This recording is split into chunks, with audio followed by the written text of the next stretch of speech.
آج مجھے جس موضوع پر کشائی کرنے کا موقع دیا گیا ہے وہ دراصل مجھ سے بہت بڑا سوال کیا گیا ہے کہ کیا ہم آزاد ہیں؟ جناب اعلیٰ، اس سوال کا جواب لکھنے کے لیے جب میں نے قلم اٹھایا تو میری نگاہوں کے سامنے حق کی بات کرنے پر موت کا تحفہ حاصل کرنے والے صحافی عزیز میمون کی لاش آئی تو پھر میرے دل میں خیال آیا کہ ایسا ایک واقعہ تو ہر ملک، ہر وطن، ہر دیش، ہر مٹی، ہر جگہ ہو جاتا ہے، لیکن پھر میرے خیالوں میں بچوں کے سامنے سڑک پر زیادتی کا نشانہ بننے والی ماں آئی جس نے میرے قلم کو یہ لکھنے پر مجبور کر ہی دیا کہ ہم آزاد نہیں، ہم اس کے قیدی ہیں۔ کہ اتنے میں اس بات نے میرے دل کو تسلی دی کہ دیکھو،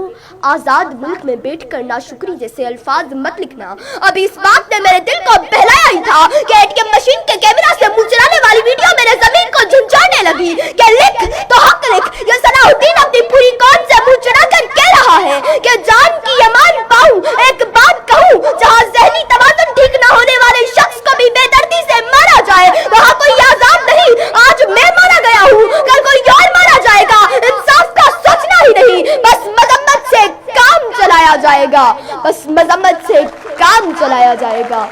جناب اعلیٰ، ابھی میرے لکھنے کی جسارت کی ہی تھی کہ فلسطین، کشمیر، برما اور چچنیا کے لوگوں نے چیخ چیخ کے پکارا کہ اے بے خبر، تو آزادی کی نعمت سے آشنا ہی نہیں، تیری تو ابھی اس عمر پہ لکھنے کی موضوع پر لکھنے کی عمر ہی نہیں، تو آزاد ہے، تو آج لکھنے کو آزاد ہے، تو آج پڑھنے کو آزاد ہے، تو آج اسٹیج پہ کھڑے ہو کے تقریر کرنے کو آزاد ہے، تیرے گھر کے مرد اپنی عبادت گاہوں میں جا کر عبادت کرنے کو آزاد ہے۔ چلو مان لیا 20% لوگ معاشرے میں خرابیوں کی وجہ سے ناانصافی کا شکار ہوئے ہوں گے، ارے تو آج نوشر و فیروز کے مجمع کے سامنے ان کے لیے آواز اٹھانے اور ان کے لیے حق کی بات کرنے کو آزاد ہے۔ ہمیں تو یہ حق نہیں کہ ہم بیت المقدس پر اپنا پرچم لہرا سکے، ہمیں تو یہ حق بھی نہیں کہ ہم سری نگر کو اپنی ملکیت بتا سکے۔ ارے اگر آج تم نے اس قلم سے خود کو آزاد نہ لکھا تو یاد رکھو تم نے 1947 کی جدوجہد پر وار کیا، تم نے لفظ آزادی کو رسوا اور ایک بہت بڑی نعمت سے انکار کیا، تم نے آزادی کی غلط تشکیل کر کے نام بہت بیکار کیا، اور تم نے خود کو قیدی کہہ کے قلم کا غلط استعمال کیا، تم نے خود کو قیدی کہہ کے قلم کا غلط استعمال کیا۔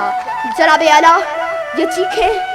یہ آوازیں اور یہ پکار میری سماعت سے ٹکرائی اور میرا ہاتھ کانپنے لگا، قلم نیچے گرا اور میں نے اس موضوع پر لکھنے سے انکار کیا، اور بالآخر میں اس نتیجے تک پہنچی کہ میں اس ایوان میں بیٹھے ہر ایک شخص کو دونوں پہلو بتا کر فیصلہ آپ لوگوں پر چھوڑا جائے کہ کیا ہم آزاد ہیں، لیکن فیصلہ کرنے سے پہلے یاد رکھیے کہ ہم ابن رشدی ہی نہیں، ہم جابر بھی، ہم قطبی بھی، ہم ابن خلدون طبری بھی، ہم ابن سینا، ابن الہیثم البیرونی طوسی بھی، ہم شاعری میں شیرازی ہیں، ہم نغمہ گری میں فردوسی ہیں، ہم خیال ہمیشہ پوری کے، ہم رومی کی مثنوی ہیں، ہم سوز بنے تو بلے شاہ، ہم ساز بنے تو وارث شاہ، ہم عقل بنے، ہم شاہ لطیف بنے، اور ہم وقت بنے، ہم رقص بنے، ہم سچل سرمست بنے، جب جنگ ہوئی تو دولہ دریا خان بنے، جبکہ امن ہوا تو اکبر کے نورتن بنے۔ آج کی سماعتوں کا بہت شکریہ۔